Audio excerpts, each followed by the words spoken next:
Hola amigos, esto es la biblioteca, yo soy Lucas Rizzo y hoy vamos a hablar sobre Flash Gordon.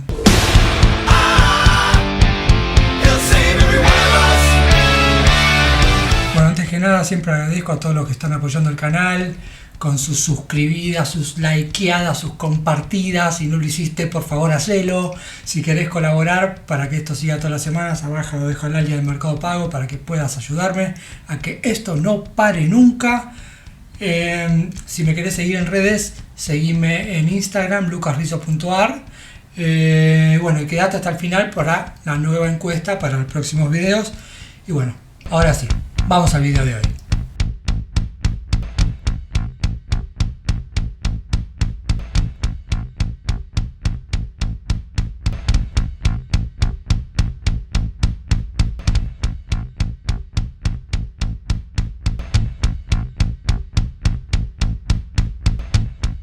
Bueno, vamos a hablar sobre Flash Gordon. El inicio de esto es un poco circular, porque en realidad en los 70 y 80 había mucho cine de explotación. Para los que no estén familiarizados con esto, es cuando había un éxito en Hollywood, los demás países sacaban copias rápidas de ese éxito hollywoodense. Bueno, en el 77 se estrena Star Wars y obviamente empezaron a aparecer copias, pero en realidad George Lucas no quería hacer Star Wars. En realidad George Lucas quería hacer Flash Gordon antes de hacer Star Wars y los derechos los tenía Dino De Laurentiis. Fue a buscarlo, a De Laurentiis no le convenció el proyecto que le ofreció George Lucas. Después seguramente se quiso matar porque él tenía en mente hacerla con Fellini. Hubiese sido una locura hecha por Fellini. Entonces, bueno, George Lucas decidió hacer Star Wars, que la película conservaba algunas cosas del proyecto que le había llevado a Dino De Laurentiis, como las letras del principio, típicas de los seriales, o por el peinado de la princesa Leia. Bueno, diferentes cosas que había llevado al proyecto de Flash Gordon que nunca se dio. Bueno, luego del estreno de Star Wars hubo una conmoción en Hollywood, todos querían hacer películas en el espacio y aparecieron hasta James Bond, se fue al espacio en Moonraker, apareció Galáctica, la serie y la película, apareció Skrull, Disney salió con El Abismo Negro, Roger Corman apareció con Batalla Más Allá de las Estrellas, que estaba buenísima, con guión de John Sayles. Volvió Star Trek después de muchos años de desaparecer. Bueno, apareció gracias a Star Wars. En la televisión, como les dije, apareció Galáctica y también apareció Buck Rogers. Era como todo el mundo quería hacer películas en el espacio. Bueno, Dino De Laurentiis dice, bueno, pero yo tenía el proyecto original que era Flash Gordon. Bueno, es el momento de hacerlo antes de que este furor se vaya. Voy a agarrar un poquito de lo que están recogiendo todos los demás. Y bueno, decidió hacer Flash Gordon, el cual era un proyecto que a él le interesaba básicamente porque él ya tenía los derechos, lo compró no por visionario, sino porque él leía el cómic cuando era chico, el original del 34. Pensemos que Dino De Laurentiis nace en el 19, o sea que cuando salió el cómic tenía 15 años, y para la misma época también había visto King Kong, por eso años después decidió hacer la remake de King Kong. Son cosas que a muchos directores le quedan de la infancia y encuentran el momento de hacerlo. Bueno, este era el momento indicado para hacer la película de Flash Gordon, que era un personaje que había tenido mucho éxito, pero en el pasado. Había tenido su serial, había tenido una serie en el 54, había aparecido en cómics, había aparecido, de hecho en la colección Robin Hood hay una novela de Flash Gordon, pero bueno, después del 54 de a poquito fue desapareciendo y como que las nuevas generaciones ya ni sabían que era Flash Gordon. Era la oportunidad de volver a traerlo a la vida. En un principio él había pensado en Nicholas Roeg, el director de El hombre que cayó en la tierra con Bowie, y tenía como el guionista de esa versión era el guionista de Operación Dragón, la de Bruce Lee, pero era como un enfoque muy intelectual que se apartaba bastante del cómic, y él, por más que en un principio él tenía la idea de hacerla con Fellini, o sea que una versión más estilizada, pero no tan intelectual como para que no fuera nadie al cine. Así que bueno, después de Star Wars reformuló todo su proyecto y lo hizo, si vamos a hacer algo bien cómic. Porque él ya había hecho Barbarella con Jane Fonda, o sea que no era la primera vez que se acercaba a este tipo de material. Y ahí es cuando aparece Mike Hodge, el director, que había tenido un éxito con Get Carter o The Terminal Man, que básicamente lo contrató porque el presupuesto que le trajo era el presupuesto que a él le pareció bien. Mucha gente que trabajó con De Laurentiis dice que siempre que le acercaban un presupuesto le parecía caro. Entonces él le dijo, bueno, un presupuesto de 30 millones lo puedo afrontar, así que fue con él que lo convenció, porque la idea de Laurentiis era filmarlo en Dino Città, que era como una especie de estudio que tenía en Italia, pero estaba medio destruido. Entonces Mike Hodge, que era inglés, le dijo, bueno, mejor usemos el que están usando en Inglaterra para hacer, que hicieron Star Wars, hicieron Superman, usemos este que es mejor, que los técnicos después de hacer todas estas películas están como cancheros en hacer este tipo de películas. Y De Laurentiis aceptó, más que nada porque averiguó cómo estaba la situación del estudio que él tenía en Italia, porque en esa época había muchos secuestros extorsivos en Italia y él quería que su hija estuviera involucrada en el proyecto y no era muy seguro para hacerlo. Entonces decidió mudarse a Inglaterra, aunque llevó muchos técnicos de Italia, y contrató al director de fotografía de Star Wars, o sea que apostó con todo a esta película.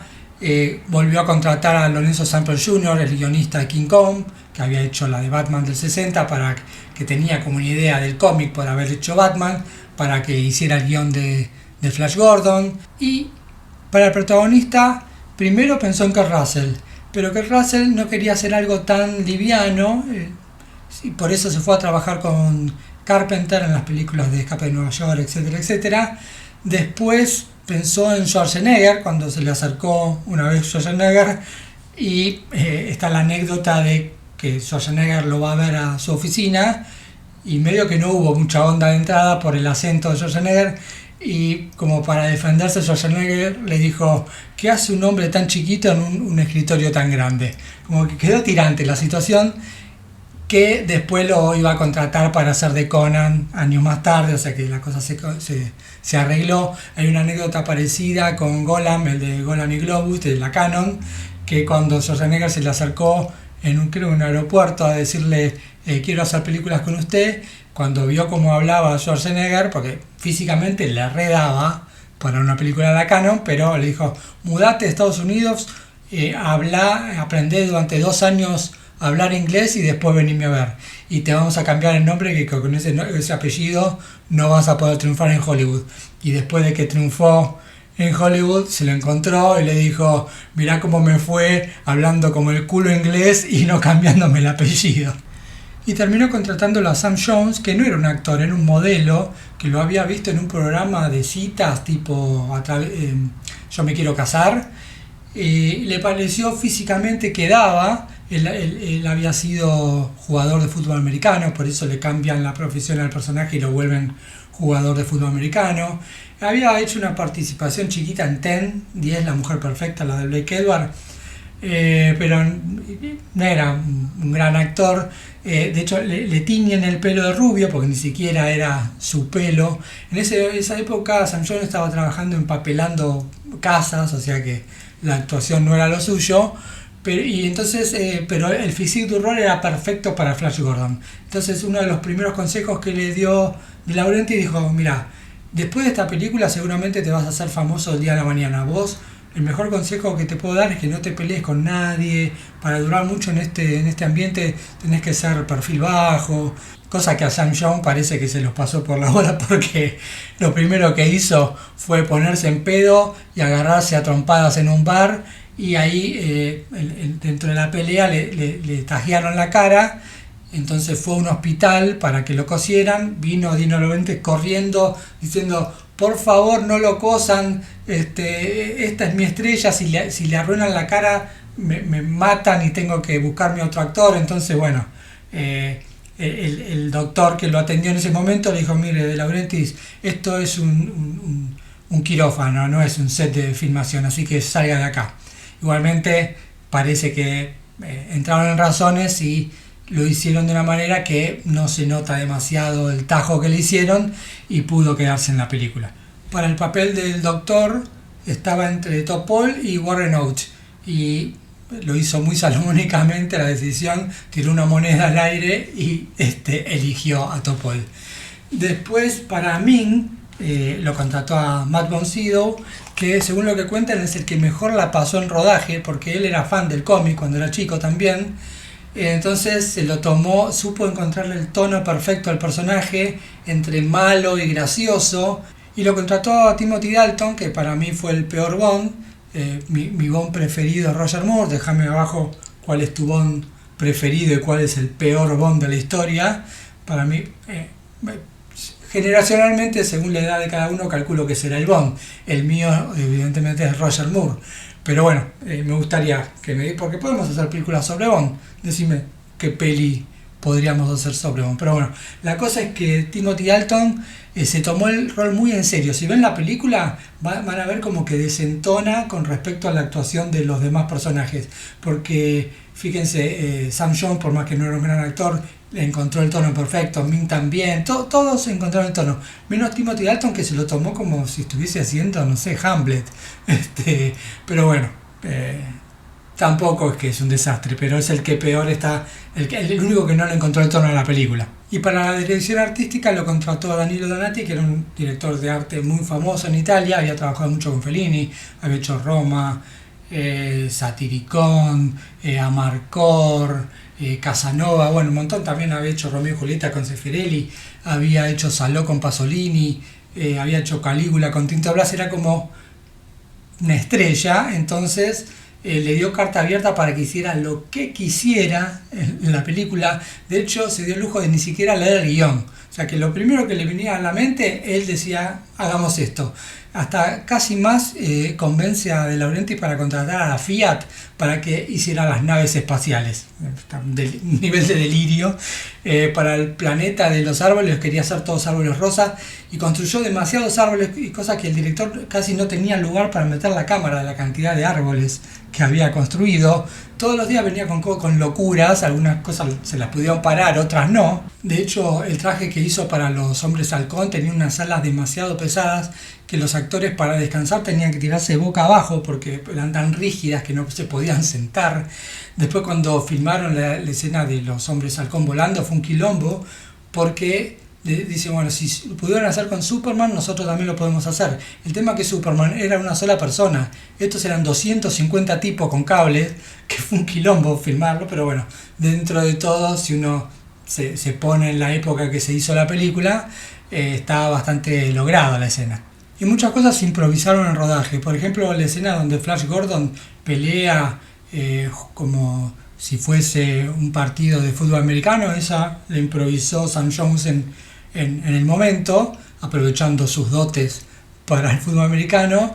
Y la compañera que hace de porrista también lo improvisó en el momento, y bueno, como que le da un toque fresco a la película, lo dejaron. También el final es improvisado, al final de la película cuando Flash salta, eso también lo improvisó el actor en el momento y quedó, y gustó tanto que de hecho Queen, en la tapa del disco, la parte de atrás es esa escena, que a Queen lo contratan, en realidad originalmente se pensó en Pink Floyd para hacer la banda de sonido, pero hubiese sido una cosa mucho más oscura, ¿no? Queen le da como un toque más fresco, más acorde al tipo de película que es, y es la primera banda grande del rock que hace una película blockbuster.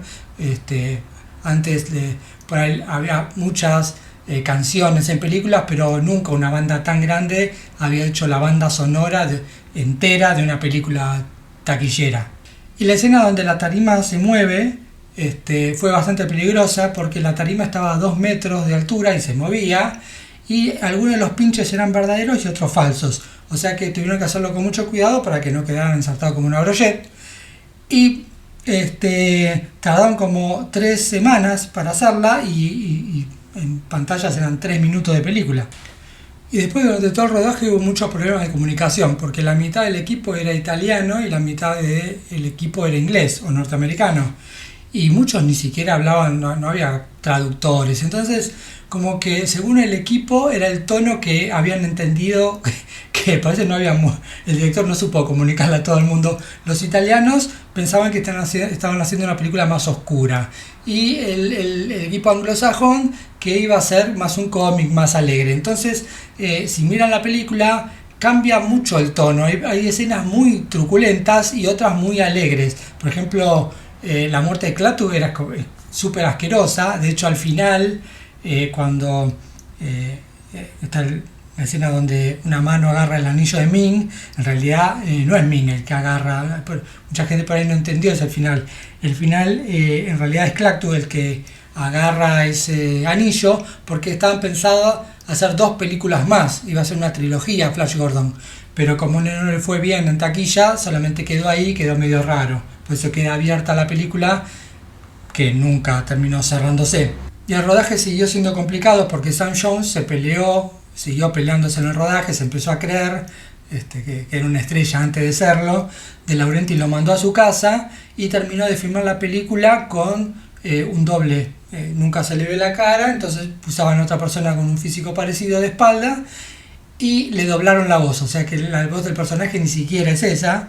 Él tiene como un acento más como australiano, se ve en la película Ted 2, la 1 o la 2, no me acuerdo cuál de las dos aparece, y se le nota que el acento es otro, no es el acento de él. Y se estrenó el 5 de diciembre de 1980 y en Estados Unidos no fue un éxito, pero sí en Europa, en el Oriente, en Sudáfrica, en Latinoamérica, ahí funcionó. El disco se vendió bien, acá está la escena al final, y se vendió un montón de cosas, se vendió el cómic de Flash Gordon, que por ahí muchos lo tienen. Se vendió acá el álbum de figuritas,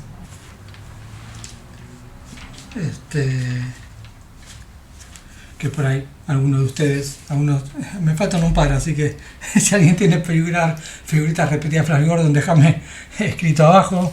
Se vendió un montón de revistas y de material. Estos era muy famoso, muy popular en los 80, estos libros que se desplegaban cosas adentro. Bueno, acá fue muy famoso, muy exitosa, pero bueno, en el resto del mundo no. De hecho, las secuelas, como les dije, no se terminaron filmando. De Laurenti decidió hacer Duna en vez de las secuelas de Flash Gordon, que también fue un fracaso, la versión de Duna que hizo con David Lynch. Y con los años se volvió de culto por las pasadas en televisión, los VHS. Después hubo una serie de dibujitos animados más o menos para la época, hubo una serie de televisión. De hecho, acá en Argentina fue tan exitosa que en la película Los extraterrestres de Porcio de Olmedo, el personaje se llama Monguito porque viene del planeta Mongo, que es el planeta donde viene Ming. O sea que acá funcionó muy bien. Lástima que no funcionó en el resto del mundo y solamente hubo una sola película. Bueno, eso es todo por hoy, espero que te haya gustado el video. Si te gustó, por favor dale un like, suscribite, dale a la campanita, compartilo, así todo esto sigue muchos años. Bueno, la encuesta, ¿qué les parece para un próximo video? ¿La Superman del 79 de Christopher Reeve o el Spider-Man del 77, que más o menos para la misma época, para seguir con la onda de los superhéroes?